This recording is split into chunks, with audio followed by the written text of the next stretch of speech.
Y ese segundo periodo de los sistemas educativos tiene su transición hacia un tercer periodo, que es en el que estamos en la actualidad. Y eso se produce fundamentalmente a finales del siglo XX. Estamos hablando de periodos, permítanme este inciso, que no son idénticos en todos los países, son grandes periodos, pero lógicamente en cada país el desarrollo es distinto. Pero este tercer periodo al que estamos asistiendo en la actualidad es un periodo que algunos han llamado de crisis de los sistemas educativos nacionales. No sé si decir de crisis o de replanteamiento, pero lo cierto es que esos sistemas educativos que se crearon para nutrir el Estado-nación, que fueron constituyendo unos sistemas formales, por tanto, de aprendizaje en la escuela, en el instituto, en el colegio, en la universidad, o sea, en las instituciones formales de educación, y que además ocupaba un periodo de la vida, pues hoy en día se ha planteado la necesidad de concebirlo de otro modo. Y en los sistemas educativos hoy en día se han replanteado todos estos aspectos. En primer lugar, los estados ya no son estados-nación como se concibieron en el siglo XIX. Hoy en día estamos hablando de procesos de integración supranacional mucho más importantes. La Unión Europea es un ejemplo claro, el Mercosur es otro ejemplo claro. Cada vez hay más organizaciones supranacionales que de un modo u otro condicionan la vida de los estados. Por tanto, la educación ya no es solo un instrumento para la construcción del Estado-nación, sino también de una ciudadanía que tiende a ser universal. Por tanto, hay un proceso, algunos dicen de convergencia, no porque los sistemas educativos vayan a ser idénticos entre sí, pero sí de por lo menos demandas iguales, de necesidad de que consigamos objetivos parecidos, de que formemos a nuestros jóvenes de una manera similar y todos miramos, con perdón de la expresión, con el rabillo del ojo, a qué hacen nuestros vecinos para ir en una dirección parecida. No digo que sea para ir a unas estructuras idénticas o comunes, pero sí marchar en un sentido convergente. En segundo lugar, se concibe que la educación ya no es algo solo de un periodo de la vida. Uno no termina de formarse a los 16, 18, 20 o 25 años, sino que se sigue formando siempre. Por tanto, ya hablamos de aprendizaje a lo largo de la vida. Y por tanto, si hablamos de aprendizaje a lo largo de la vida, eso tiene dos implicaciones. Primero, que la educación inicial, la que se recibe en las instituciones educativas, es importante, pero no es la única educación. Hay que seguir montando sistemas a lo largo de la vida y después. Y, por tanto, hay que montar sistemas que permitan caminos de ida y vuelta de la formación al trabajo, del trabajo a la formación, etc. Y, por otra parte, además, eso quiere decir que ya no solo son las instituciones educativas formales las que transmiten educación, sino que se puede aprender de muchas maneras. No decimos educación a lo largo de la vida, sino aprendizaje a lo largo de la vida. Y, por tanto, los sistemas educativos actuales lo que se plantean es, bueno, ¿cómo montamos un sistema que permita seguir aprendiendo? Por tanto, no solo cómo ir a una escuela y luego a un instituto, luego a una universidad, sino, bueno, ¿y qué más vías? ¿Y qué vías hay formales, semiformales, informales, de distinto tipo para seguir aprendiendo?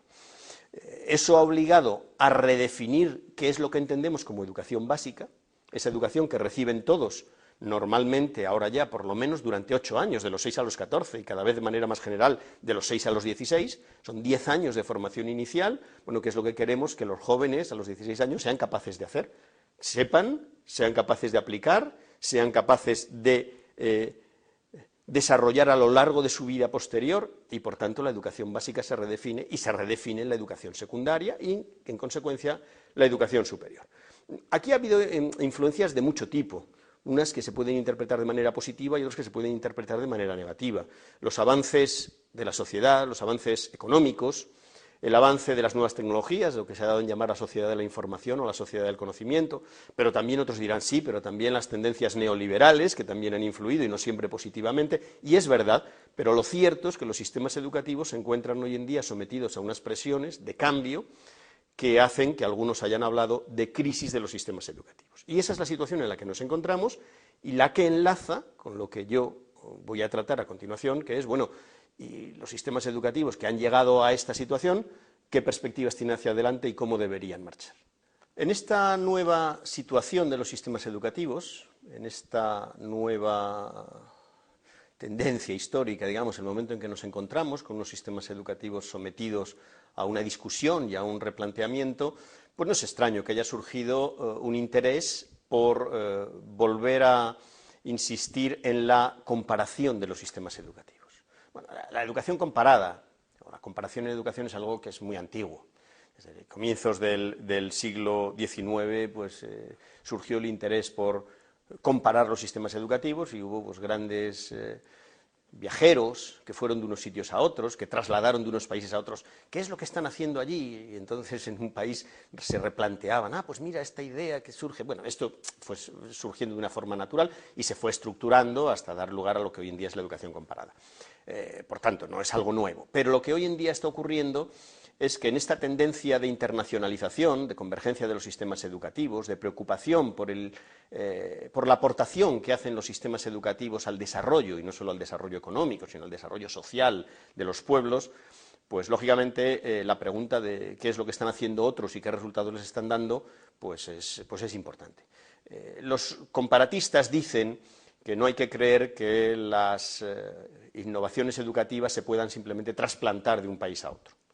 Pero lo que sí se puede es, digamos, aprender de ellas para incorporar aspectos en el desarrollo del sistema educativo que pueden contribuir a su mejora. Y esto es lo que hoy en día está interesando más y cada vez hay más países inmersos en esta tendencia, utilizando esta aproximación. Entre las grandes operaciones de comparación que hoy se están haciendo en los sistemas educativos, yo quiero señalar tres, porque me parece que tienen especial relevancia y porque son de ámbito amplio. Hay alguna más específica y luego mencionaré alguna concretamente del ámbito iberoamericano, pero como hay alguna sesión específica dedicada a los sistemas educativos iberoamericanos, pues yo no me voy a centrar tanto en ellos.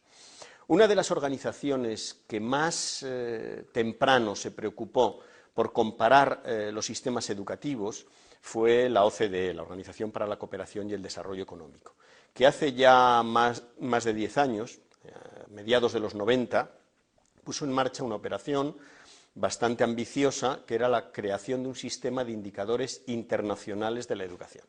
Bueno, la OCDE, para quien no la conozca, es una organización que agrupa a los países más desarrollados. Si ustedes quieren, utilizando una expresión en fin, de andar por casa, dice, es un club de países ricos, esos países más desarrollados. Del área iberoamericana, entendido no solo latinoamericana, sino iberoamericana, hay 3 países miembros, que son México, Portugal y España.